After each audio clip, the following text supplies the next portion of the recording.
क्या है और जीवन में हमारा उद्देश्य क्या है? सर, जीवन हमने जहाँ तक महसूस किया है कि जीवन जिस तरह हम जी रहे हैं वो बहुत हमेशा कठिनाइयाँ ही जीवन में रहती हैं, संघर्षपूर्ण।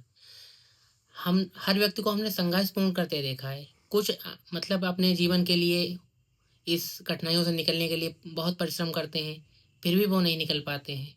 और बहुत से लोग बहुत कम परिश्रम करते हैं, फिर भी वो निकल जाते हैं। हुँ, तो आपका कहने का मतलब है कहीं न कहीं किस्मत का खेल है। जी। तो ये किस्मत का निर्धारण कौन करता है? सर, इस बात का तो नहीं कह सकते कौन करता है, यही हमारे मन में रहता है कि कुछ लोग बहुत कम मेहनत करते हैं, वो सफल हो जाते हैं। और बहुत लोग बहुत ज़्यादा मेहनत करते हैं, फिर भी नहीं सफल होते हैं। तो आप कर्म सिद्धांत को मानते हैं फिर? हाँ, कर्म को मानते हैं सर। तो आपका कहने का मतलब ये है कि अगर किसी अमीर घर में बच्चे ने जन्म लिया, तो ऑटोमैटिकली उसे तो वो सुविधाएँ मिलेंगी ही मिलेंगी। सुविधाएं मिलें जरूरी नहीं कि वो सक्सेस हो जाए, ऐसा भी नहीं है। जैसे हमारे चाचा का लड़का था, वो एसएसएमबी में पढ़ता था। बहुत अच्छी शिक्षा, उन्होंने पैसा खर्च किया, सब कुछ किया, लेकिन नहीं पढ़ाई आगे की।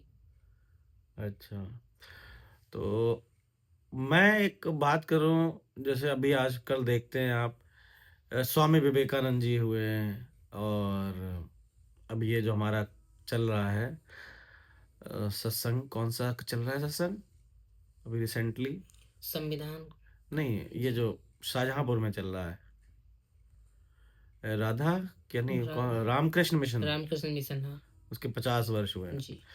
तो ये विचारधाराएँ आपको सबकी एक जैसी लगती हैं या अलग-अलग दिखती सबकी हैं? सर विचारधाराएं अलग अलग हैं। अलग-अलग हैं, जी। पर चाहते क्या हैं? चाहते सब अपना अपना संदेश देना चाहते हैं, अलग अलग तरह से। और संदेश क्या है? संदेश सबका है, शांति का। सबका संदेश शांति का है, जी। मतलब मंजिल सबकी एक एक है ही है, और लेकिन रास्ते रास्ते अलग अलग हैं। अलग-अलग हैं। तो मैं एक प्रश्न और आपसे पूछूँगा, ये पत्रकार जो हैं, जी। पत्रकारिता तो ठीक है, लेकिन ये पत्रकारों की आमदनी कैसे होती है?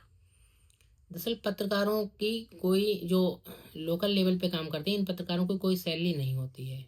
हुँ, तो ये जो आता है, इसमें कुछ होता है विज्ञापन का, कुछ और अन्य भी तरीके कुछ होते हैं, उनके द्वारा ये लोग अपनी अर्निंग करते हैं।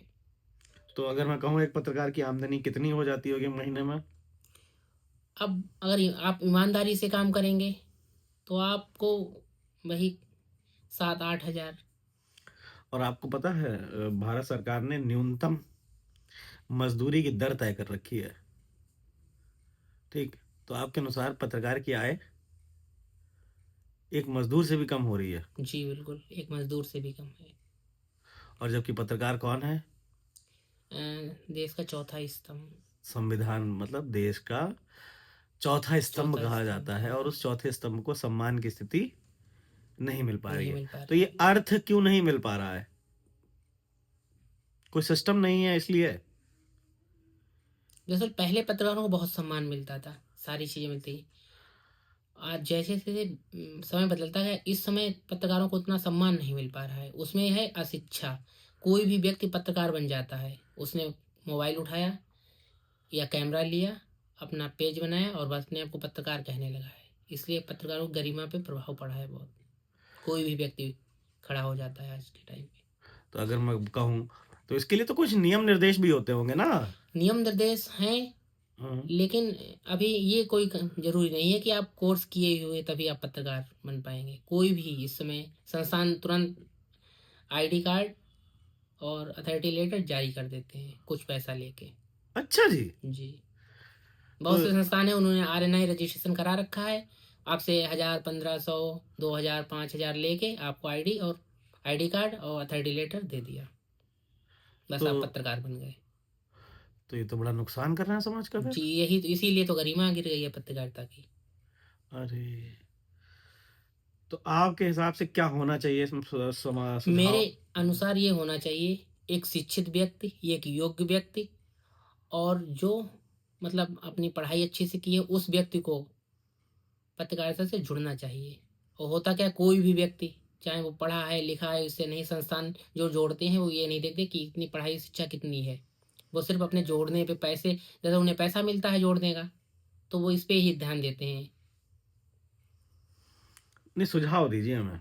सुझाव क्या है कि कैसे सुझाव इसको ये होना सुधार चाहिए सकते हैं? हाँ। सुधार ये होना चाहिए कि इस पे पत्रकार को ही मतलब ध्यान देना चाहिए, जो बड़े संस्थान हैं उनके द्वारा। अगर मान लीजिए आपको किसी पत्रकारिता जैसे भारत सरकार द्वारा भी तो कोई संघ होगा, हाँ, भारत रजिस्ट्रेशन सरकार होगा, द्वारा भी है। तो वहीं से तो मिलती होंगी ये। नहीं, आरएनआई दरअसल ये होता है, आरएनआई होने के बाद कोई भी न्यूज़पेपर अपना अपने पत्रकार नियुक्त कर सकता है। तो कुछ मानक होंगे ना उसके भी। नहीं तो सर। तो अगर नहीं पता तो फिर आप पता करिए पहली चीज। ठीक। और क्योंकि एक सिस्टम बनता है और बिना सिस्टम के कोई कार्य नहीं कर सकता। लेकिन सर दरअसल ऐसा होता है, मानक हैं लेकिन उन मानकों को माना नहीं जा रहा है। मानक तो हैं, हाँ, तो मानक है। मानक हैं लेकिन उन उन उन कोई ध्यान उन पे नहीं दिया जा रहा है, मानक होने के बावजूद भी। तो क्यों नहीं ध्यान दे रहा है? कौन नहीं ध्यान दे रहा है? यदि कोई ध्यान नहीं दे रहा है तो उस पर भारतीय संविधान के अनुसार कार्यवाही होनी चाहिए। कार्रवाई होनी चाहिए। ठीक। तो इस पर आपका क्या स्टैंड रहेगा?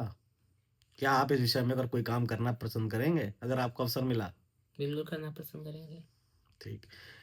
क्योंकि सूचनाएं सही होना, सकारात्मक होना जी। अच्छे समाज का निर्माण करती है। करती हैं। सूचनाएं नकारात्मक होना, झूठी होना छोटी होना। एक खराब समाज का निर्माण करती निर्माण है। करती है। ठीक। तो हम इसी के साथ इस संदेश को प्रसारित करेंगे कि जो भी पत्रकारिता का प्रथम चरण है, निष्पक्षता, जी। उसका पालन हो जी। और जो भी मानक हैं उन मानकों के अनुसार कार्य हो। कार्य हो। ठीक है। आपकी तरफ से कोई स्पेशल संदेश? इस पे संदेश ये है कि पत्रकारों को अपने अधिकार मिलने चाहिए। किसी पत्रकार पे कोई मुकदमा लिख जाता है, बिना जांच किए तुरंत उसे तुरंत जेल भेज दिया जाता है। जांच आज बाद में होती रहती है, सबसे पहले जेल। लोग आरोप भी लगा देते हैं, आप अगर सच्चाई दिखाएंगे तो आप पर 100% मुकदमा लिखेगा, आप अगर सच्चे रास्ते पे चलेंगे। तो हमारी आज़ादी तो हमें जेल जाके मिली है। ये सब तो सर से याद आ ठीक जी। है। तो भाई आज़ादी के लिए तो लड़ना पड़ता ही जी। है। लेकिन दरअसल क्या होता है, प्रताड़ना इतनी होती है, परिवार को डराना धमकाना सारी चीजें रहती हैं, तो इस तरह से